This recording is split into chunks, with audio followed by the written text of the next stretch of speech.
You're listening to Skeptoid. I'm Brian Dunning from Skeptoid.com. Killing Bigfoot with Bad Science. Today we're going down a dark forest path on the trail of Gigantopithecus americanis, the North American Sasquatch. I see many cases on both sides of the Bigfoot debate where bad arguments, bad science, and just plain weirdness are being put forth, doing great disservice to their own side of the argument. There are intelligent and productive ways to explore a subject and present a case, but all too often, I see these being abandoned on both sides of the Bigfoot question. I'm going to present what I consider the top 3 ways that each side of the Bigfoot claim is shooting themselves in the foot, beginning with the Skeptics. Number 1, saying that the guy who confessed to making tracks disproves the entire thing. In 2002, a Washington logger named Ray Wallace died, and his family produced the carved wooden feet that he used to make Bigfoot footprints all over the Pacific Northwest, beginning in 1958. The newspapers and TV tabloids lapped it up, reporting that the entire Bigfoot phenomenon was now proven to be a hoax perpetrated by Wallace. Well, I feel the time has come for me to come clean about something that I've wanted to get off my chest for decades. When I was a kid, I once made some fake Bigfoot footprints too. The cat's out of the bag. Bigfoot is now doubly proven to be a hoax. Now obviously, anyone who has any kind of basic understanding of logical thinking can't accept that Ray Wallace's hoax story proves that all Bigfoot reports are hoaxes. Sure, he made fake prints. So have 1,000 other guys. They were doing it before Ray Wallace was born, and they're still doing it today. Anyone can be making those tracks. Anyone. Number 2, saying the Patterson Gimlin film is the worst fake ever. I'm not a Bigfoot believer, but I will give credit where credit is due. The Patterson Gimlin film looked like a real animal to me. The Discovery Channel's duplication of it looked ridiculous. It looked nothing like a real animal and certainly didn't remotely resemble the subject shown in the Patterson Gimlin film. Chewbacca looked more real than the Discovery Channel's Bigfoot suit. Hollywood's state-of-the-art in gorilla suits in 1967 were Planet of the Apes and the Galileo 7 episode of Star Trek. 2 loggers with no previous gorilla suit experience made a suit that was better than today's state-of-the-art, and certainly light years ahead of the 1967 state-of-the-art. I'm not saying the film is real, I'm saying give credit where credit is due, and admit that if it is a fake, it's astounding. If you disagree, then go through a stabilized version, frame by frame, as I have. The half-dozen or so Hollywood special effects artists who have since, quote, come forward to claim that they were responsible for the Patterson Gimlin Bigfoot suit, and the dozens of guys who have, quote, come forward to claim that they were the guy wearing the suit, are no more evidence against the film than Ray Wallace's wooden feet are evidence that no real Bigfoot footprints exist.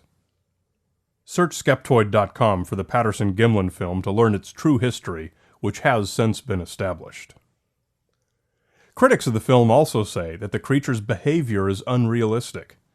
I have no knowledge of what a real Bigfoot's behavior might be, but I have encountered bears half a dozen times, and they acted exactly like the Patterson Gimlin creature. Just walked away, unconcerned, with maybe only a look or two back.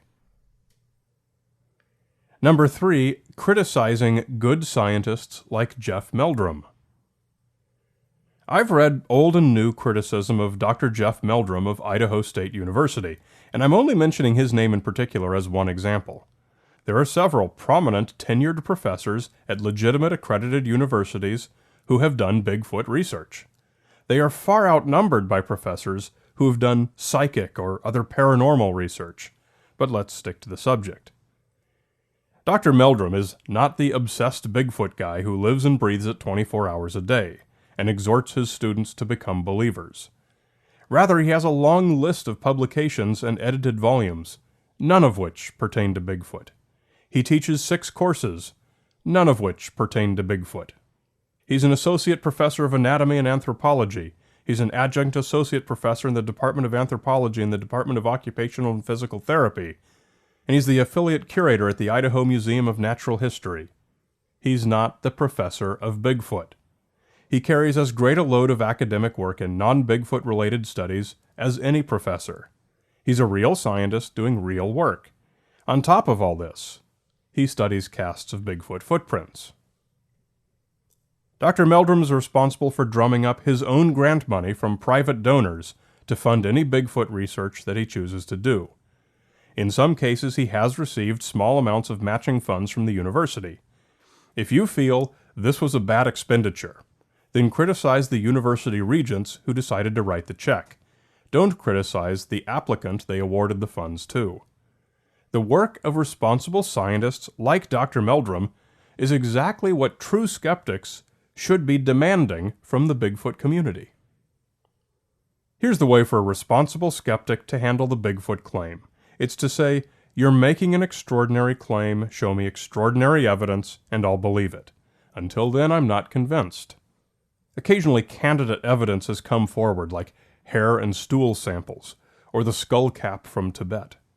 This evidence has been properly tested, and so far, no new great ape species has been proven. A responsible skeptic's obligations do not extend to poking fun at the people who are looking for evidence properly, considering the lack of evidence to be proof of no evidence, or making personal comments about people. That's not good science either. In some instances, Dr. Meldrum and other scientists like him are being better skeptics than the skeptics. And now I'd like to say a few words to those who mean to support Bigfoot, but do themselves more harm than good with bad arguments. The wrong ways to support Bigfoot. Number 1. Stating that Bigfoot is an extraterrestrial or comes to us from another dimension. If Bigfoot claims are going to make any headway into mainstream science, it'll be through zoological channels, not supernatural channels. Such claims are the most extreme form of counterproductivity, setting Bigfoot claims backwards all the way into the Dark Ages. Number 2, being delusional, seeing detailed Bigfoots in a blurry photograph that shows no such thing.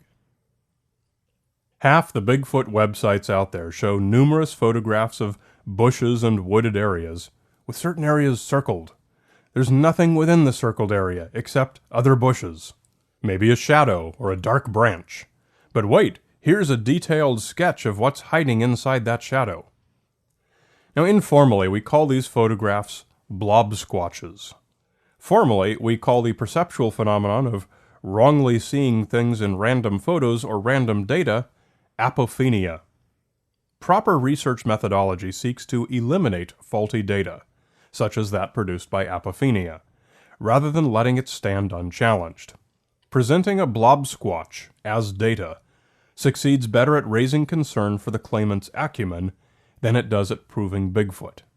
If all you have is bad evidence, you're better off not presenting it. Number 3, doing science backwards, seeking to support a preconceived conclusion. Science doesn't work by starting with the goal of proving something and then assembling whatever evidence you can find that supports it. That's doing propaganda, not science. Start with a repeatable observation, form a testable hypothesis to explain the observation, and then form a theory based on the evidence revealed by the data. Of course, following this method is going to make it pretty hard to come up with a theory that's supportive of Bigfoot, but that's what it's going to take if Bigfoot supporters hope to prove their point. Some of you may listen to this and conclude that I'm a closet pro-Bigfoot guy. I'll admit to being a Bigfoot hopeful, a hope based more on emotion than on any actual likelihood, but certainly not a believer. My point is simply that both sides of every debate contain a lot of chaff along with the wheat. Both sides of every skeptical issue believe that they're right, but even those on the side that is right, and by that of course I mean whatever side you're on, can probably stand to clean up their act a little, no matter what the issue is. Hey, if you can't swing the monthly micropayments to support Skeptoid, give me 2 and 2. Share an episode with 2 friends, and give us a review on 2 websites or podcast portals of your choice. You're listening to Skeptoid, a listener-supported program. I'm Brian Dunning from Skeptoid.com.